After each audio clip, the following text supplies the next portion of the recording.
Car धक्के खाते हुए रुक गई और उसमें आरव उसमें नीचे उतरा और घड़ी देखी। उस वक्त रात के ठीक 9 बज रहे थे। फिर उसने कार का बोनट खोला और उसे ठीक करने की कोशिश करने लगा, लेकिन गाड़ी स्टार्ट नहीं हो रही थी। आरव ने मोबाइल से मदद मंगवानी चाहिए, पर उसमें नेटवर्क का नामो निशान नहीं था। फिर उसने गाड़ी की पिछली सीट पे सोई हुई अपनी पत्नी मिताली को आवाज़ दी, मिताली, अरे ओ मिताली, उठो जल्दी से, हमें आज रात किसी गेस्ट हाउस या होटल में बितानी होगी, क्योंकि गाड़ी ख़राब हो गई है और अब मैकेनिक के बिना ठीक नहीं होगी। हमेशा की तरह मिताली नींद में ही गड़बड़ करती रही। आरव, तुमसे एक काम ढंग से नहीं होता। कब से बोल रही हूँ, ये तुम्हारी पुरानी खटारा बेचकर कम से कम एक सेकेंड हैंड का कार ले लो। जवाब में आरव बोला, खरीद लेंगे माता रानी, अब अपना बैग उठाओ और चलो कहीं रात गुजारने का जुगाड़ करते हैं। फिर दोनों जंगल की कच्ची सड़क छोड़ के मेन हाईवे पर आ गए। उसी वक्त उन्होंने जंगल में कहीं से भेड़िए की रोने की आवाज़ आने लगी। वो भेड़िए आवाज़ उस काली रात को और भी डरवाना बना रही थी। दोनों लगभग आधा घंटा चलते रहे, पर उन्हें कोई ना कोई लिफ्ट मिली और ना होटल। मिताली बोली, आरव, तुम्हारे बेवकूफ़ दोस्त मिंटू ने ये कौन सी वीराने फार्म हाउस खरीद रखा है। इस बात पर आरव कुछ कहता हुआ उसे पहले ही आसमान में ज़बरदस्त बिजली कड़की। उस आवाज़ से डरी हुई मिताली आरव के सीने में लिपट गई। उस वक्त आरव के चेहरे पर एक मुस्कान चमक गई थी। तेज बारिश के आसार नजर आने लगे थे। तभी चलते चलते बिजली की चमचमाती तेज रोशनी में उन्हें एक पुरानी हवेली दिखाई दी।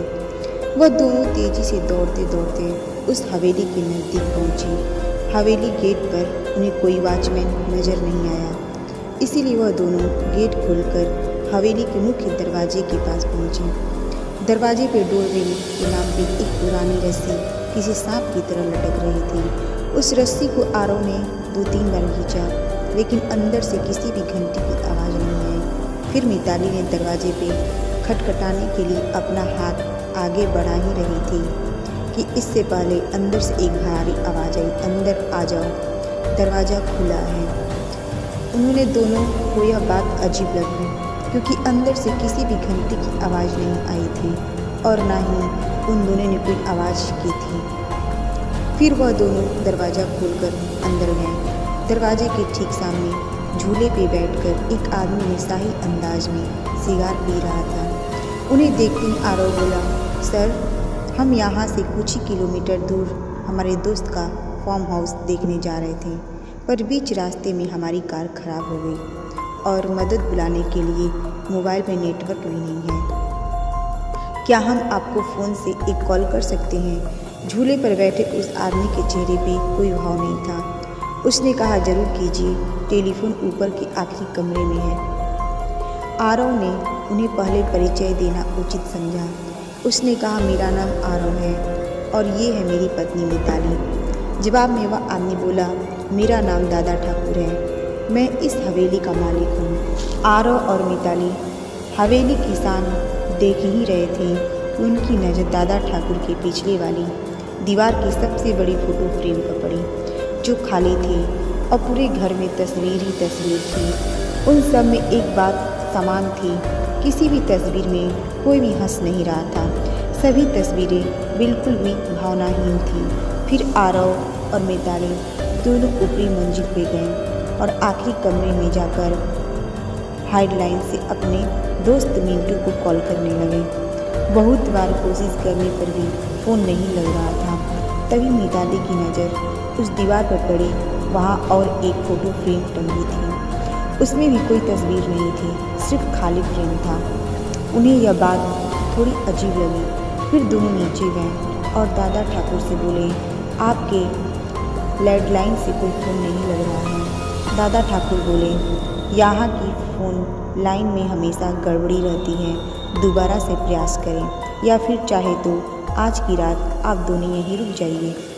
मिताली और आरव कमरे में जाकर फिर कॉल लगाने की कोशिश करने लगे, पर सब बेकार। आखिर में दोनों ने रात को वहीं रुकने का निर्णय लिया।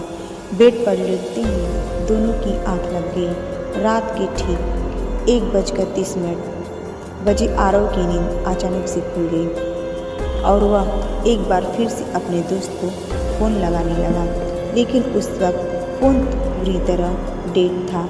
फ़ोन से हाथ नीचे रखते हुए आरव की नज़र दीवार पे गई। सामने का नज़ारा देखकर उसके चेहरे से हवाइयाँ उड़ गईं, क्योंकि कुछ घंटों पहले देखी हुई खाली फ्रेम में अब उन दोनों की तस्वीरें थीं और इसके नीचे लिखी थी उनकी मौत की तारीख। उसने मिताली को उठाया। उसने तस्वीर दिखाई।